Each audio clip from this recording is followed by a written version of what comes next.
Composing Gloves here, and now we're going to talk about the feedback loop on a triangle wave. So a lot of this stuff, the stuff you could probably experiment with, I just want to cover. I want to make sure that there are videos on this because I know some people, for whatever reason, would rather watch the next video than do it themselves, even though that they're watching these videos to do it themselves. So I don't know what the deal is. I do the same thing, so I don't judge you. Like, I'd rather watch the video and be like, oh yeah, I get it. But then I don't get it when I go try and do it. And so I end up trying to do it. Then I go watch the video. Then I understand what I'm doing. But anyway, so that was like my rant. So, okay. I'm going to use Citrus mostly for some of these demonstrations simply because it gives us greater control over the waveform.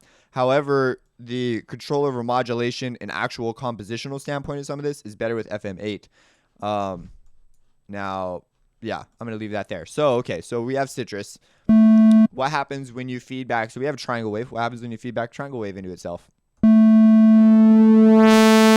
You get the same thing. You still get a saw series at a ratio of 1, of course. If we move it up, those things will spread apart. But it's a little more clear because, again, the modulation that's going on is dependent upon our envelope oscillator. Is dependent upon our shape. And so since it's straight, since there's no change, it'll snap between those tones much faster, which is a really nice thing. So that's really interesting. That makes a lot of sense. So this is a lot cleaner than... Well, at this point, things are happening so fast that the whooshing that happens because of the sine wave isn't exactly a huge factor. But when you start modulating, if you start varying your modulation, it can become quite noticeable. If I would turn my modulation tab on to X, don't worry about this. Actually, you know what? Let me undo what I just did. If I come over here to operator 2, what happens if no, I have to do it this way. Okay, never mind. What I'm doing right now is I'm linking this volume knob, this modulation knob to X. Why am I doing that instead of changing the volume? Well, if I turn the volume off and something that's feedbacking into itself, I'm going to turn the source off. Like I'll turn operator 1 off, and I don't want that. I just want the modulation to go up and down. So over here is this knob's all the way on. Over here, this knob is off. Right, so that's our sine wave. Here's our saw wave. So you notice this is actually much quieter. We get this middle ground stuff with the triangle wave because it's snapping between stuff. It's a little more precise. You'll find this to be quite noticeable when you get into more advanced concepts and bass sounds in particular. Things bleed through a little bit more on the modulation because these triangle wave shares harmonics with the saw wave. So okay, now that we've talked about that, so you can see you might choose the sine wave. Let's talk about some of these DC offset things. And so we know that the 2 points on a triangle wave give us that snapping quality, and the pitch variation at this point becomes negligible because it's happening so fast. It just snaps to the value that we need it to. So if we were to DC offset it, we get this magic jazz. And that's the sine wave. We notice an increased amount of high frequency content with this one. It's half a wave and then nothing. Now if I do this, we get a wave and then a straight 0 value, and as a result, we get a lot of noise. These will become desirable options later on, and you'll see them as modulators. Maybe you'll want that for a particular reason.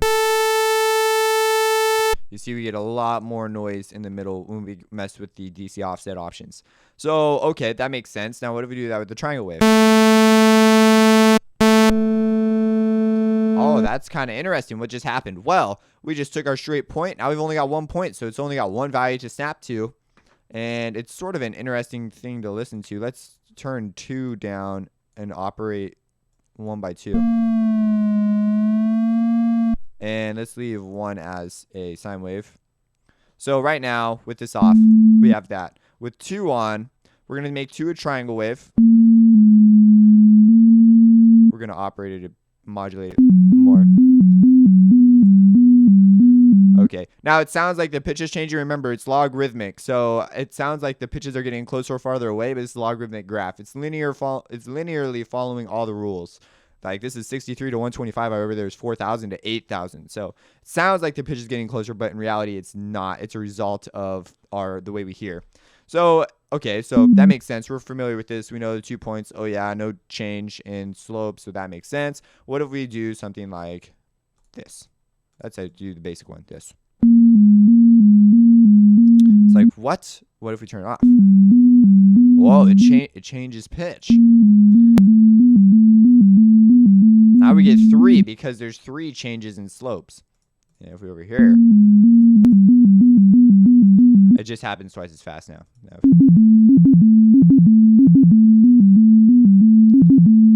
So these are, oh my gosh, these are really useful things. Who knew? So because people mess with them with the sine wave and assume they're useless because they don't know how the triangle wave behaves. So wow, that's a really curious thing. These are some interesting options we have here. They allow us to vary the change in rate of that. So what happens if we, modulate a triangle wave by itself, which is what this video is about, and then do that?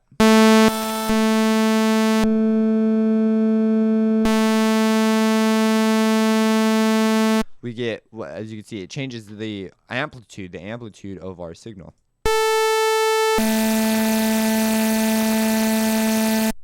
I want to make sure this is not a result.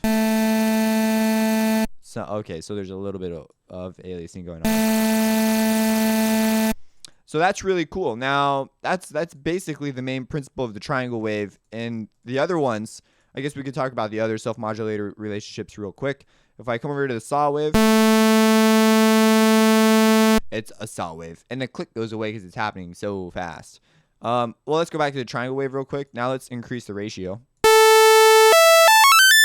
Same thing happens as before. Not a huge surprise. Here we have quite a bit more noise. You can hear some of the aliasing frequencies moving around. So we may want a triangle wave in this case. If we come over to the saw wave, you can hear it. Now it's mostly a game of the aliasing and the amplitude changes. Pulse wave give us some unusual options if we do something like this.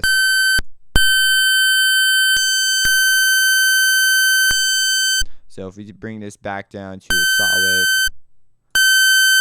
our triangle tends to be the cleanest. The saw wave is also pretty clean. You hear it's a bit more noisy because it's going down and then back up, down, back up.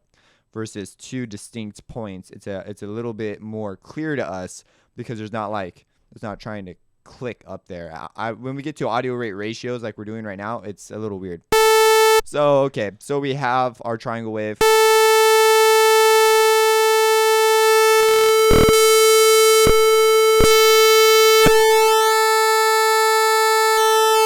You see we get some holes here, sort of like a phasery deal going on. That's because phase cancellation in that sideband equation I talked about starts to add up with the pulse wave. Because we have these unusual changes in slope at unusual times. As a result, we get unusual sidebands out of it. Now that's just completely on. That's not going to do nothing. If you're looking for a great click sound, though, that might be your great click sound. So that's that. Now we can of course do tension in things, and based off of what we've learned, now this is part of something Citrus can do in particular. Now what happens if we add harmonics? Well, you know what, I'm gonna save that for the next video. So that's the basic stuff. You need to be aware of this. We're gonna get into low ratios right after this, because understanding lower ratios will make a huge impact in how higher ratios will interact with each other. But these are some of the fundamental basics of just the feedback matrix. So if you have any questions, let me know. Subscribe and have a blessed day. Opposing blows. Reversing.